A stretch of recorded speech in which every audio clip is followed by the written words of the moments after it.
ஆண்டவரும் இரட்சகருமா இருக்கிற இயேசுவின் இனிய நல்ல நாமத்தினால உங்கள் யாவருக்கும் என்னுடைய அன்பின் வாழ்த்துக்களை நான் தெரிவிக்கிறேன். இந்த நாளில் கூட எபேசியர்கள் நிறுவும் 3ஆம் அதிகாரம் 20வது வசனத்தில் நாம் வேண்டிக் கொள்வதற்கும் நாம் நினைப்பதற்கும் மிகவும் அதிகமாய் நமக்குள்ளே கிரியை செய்கிற வல்லமையின்படியே நமக்கு செய்ய வல்லவராய் இருக்கிற அவருக்கு என்று வேத வசனம் சொல்கிறது.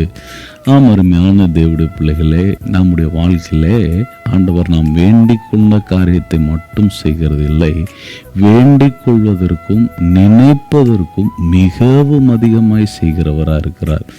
ஏனென்றால் நம்முடைய வாழ்க்கையில நாம் என்ன நினைக்கிறோமோ அதைத்தான் நம்ம ஜெபிப்போம். ஆண்டவரே, என்னுடைய வாழ்க்கையில் எதை செய்யுங்க அதை செய்யுங்க அப்படின்னு சொல்லி நம்ம ஜெபிக்கிறோம். ஆனால் ஆண்டவர் எப்படி சொல்லுகிறார் என்றால், நீ வேண்டிக் கொண்ட காரியத்தை மட்டும்தான் நான் செய்து கொண்டு இருக்கிறேன்னா? இல்லை, அதற்கு மேலே நான் செய்து கொண்டு இருக்கிறேன்றார். நம்ம அநேக நேரங்களில் நம்ம பிரயாணங்களில் போகும்பொழுது நாம் காத்துக்கொள்ளுங்கன்னு நம்ம ஜெபிச்சிருக்கவே மாட்டோம். ஆனால் கர்த்தர் காத்து கொண்டிருப்பார். எனக்கு சாப்பாடு கொடுங்கன்னு கேட்டிருக்க மாட்டோம், ஆனால் சாப்பாடு கொடுத்துருப்பார். எனக்கு சுகம் கொடுங்கன்னு நம்ம கேட்டிருக்க மாட்டோம், ஆனால் சுகத்தை கொடுத்து கொண்டு இருக்கிறார்.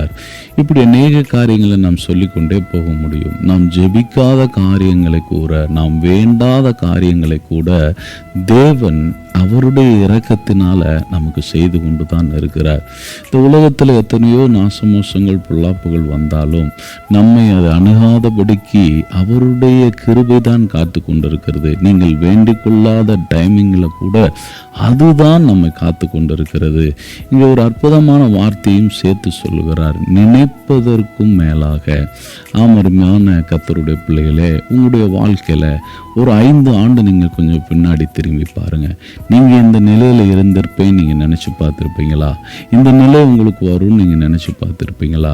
ஆனால் ஆண்டவர் நீங்கள் நினைக்கிறதுக்கு மேலே தான் ஆசீர்வதிக்கிறவராக இருக்கிறார். இந்த வார்த்தையை கேட்டுக்கொண்டு இருக்கிற நீங்கள் இனியும் கூட உங்களுடைய வாழ்க்கையில் அதாவது நடக்குமா, ஆசீர்வதிக்கப்படுவோமா அப்படின்னு சொல்லி நீங்கள் உங்களுடைய நினைவுகளில் நீங்கள் வைத்து கொண்டு இருப்பீங்கன்னா, இந்த வார்த்தை இன்னைக்கு உங்களுக்கு தான் வருது. நீங்கள் வேண்டிக் கொண்ட காரியத்தை காட்டிலும், நீங்கள் நினைத்து கொண்டு இருக்கிற காரியத்தை காட்டிலும் மிகவும் அதிகமாய் உங்களுக்கு கர்த்தர் செய்ய போகிறார். நிச்சயமாய் நீங்கள் ஆசீர்வதிக்கப்படுவீர்கள். God bless you.